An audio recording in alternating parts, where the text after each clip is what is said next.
Yo, what's up YouTube? This is your boy Hasnan. In this video, I'll show you guys the things that you should know before you play career mode. Now, if you guys are thinking why I'm making this video when FIFA 25 is about to end, it's because FIFA 26 is about to start and I know a lot of people want to start playing career mode.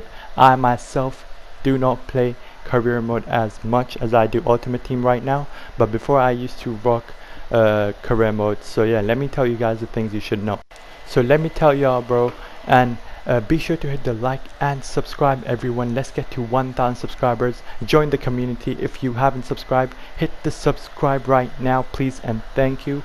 Now, first of all, what you want to do is go to fresh new season, okay? Now, let me tell you something.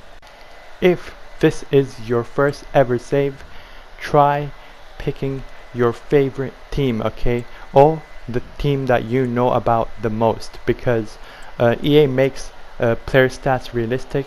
So I mean, you can pick any team, but personally I would recommend picking your favorite team. So I'm going to be picking Arsenal, so I will pick Arteta as the manager, and then you have to pick your team's manager. Alright, now I'm going to explain this as simple as I can. The bigger the team you pick, the easier it will be for you to win the games, but the harder season long objectives. Remember that, bro. So it's not always right to pick the biggest teams, okay? After you've picked your team, now we will figure out the tactics that you want to use for your team.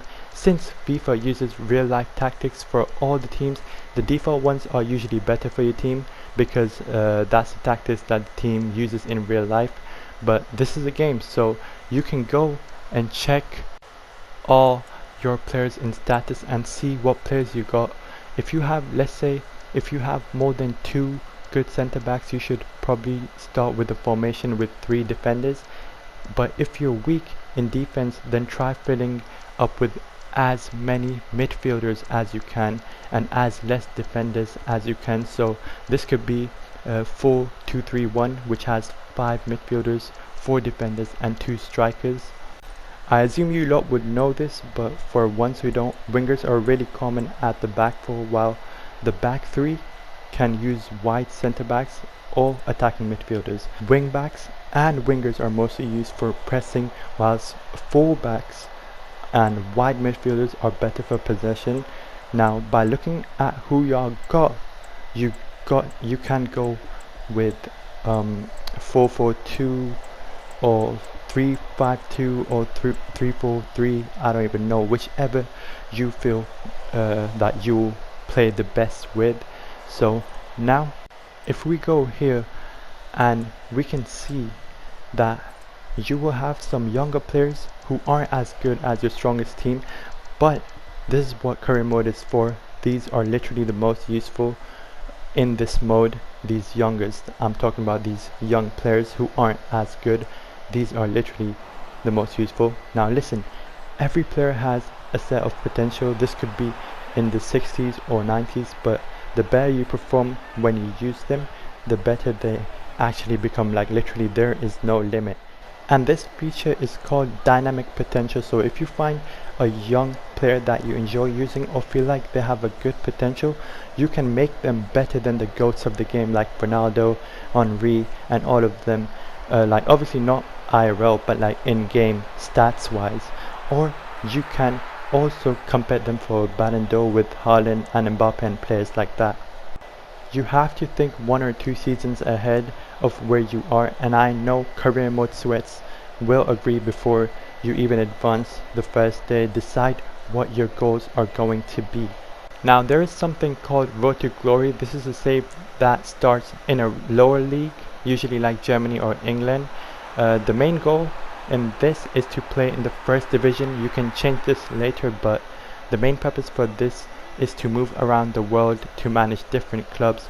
But you really don't have to have a plan. You can just play and see what happens. Now you want to create a youth academy. This is pretty simple too. Go to Youth Scout and buy up to 3 youth scouts and send them to different countries. If you've been playing career mode, you know that there's way more nations for you to scout now.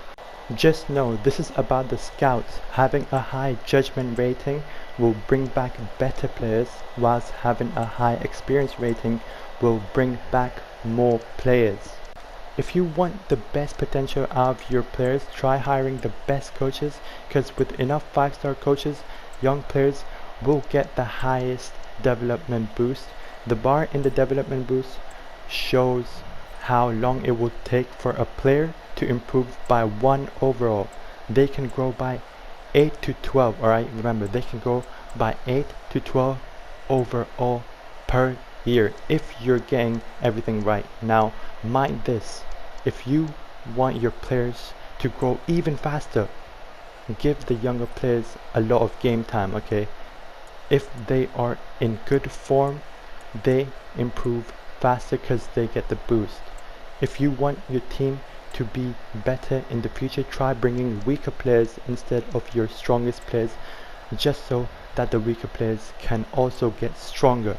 Also, look for young cheap players in transfer and loan lists, because even if you don't want them in your team, but if you manage to increase them by 2 or 3 overall, you'll be able to sell them for way more than what you bought them for. Remember, you can make elite players with youth academy. It's not that hard. It is not that hard, okay? Trust me, it's not that hard. Because I've tried it. I thought it was hard, but it really isn't that hard. It is not hard to fill your academy with 90 potential players. Just make sure you're taking advantage by the best scouts that you can afford and looking for the best players in the best countries. So now you can go ahead with the date for your first month. Remember, now you're in the preseason, and this is the best for changing difficulty. Ultimate Team Semi-Pro is way harder than Career Mode's Semi-Pro, so you can turn it up a notch, but try not losing. I know it's easier, but don't be losing every game. But remember, the difficulties are way easier compared to Ultimate Team. And yeah, this has been your boy Hasnan. Be sure to hit the like and subscribe and turn up for FIFA 26. Love y'all, and I'm out.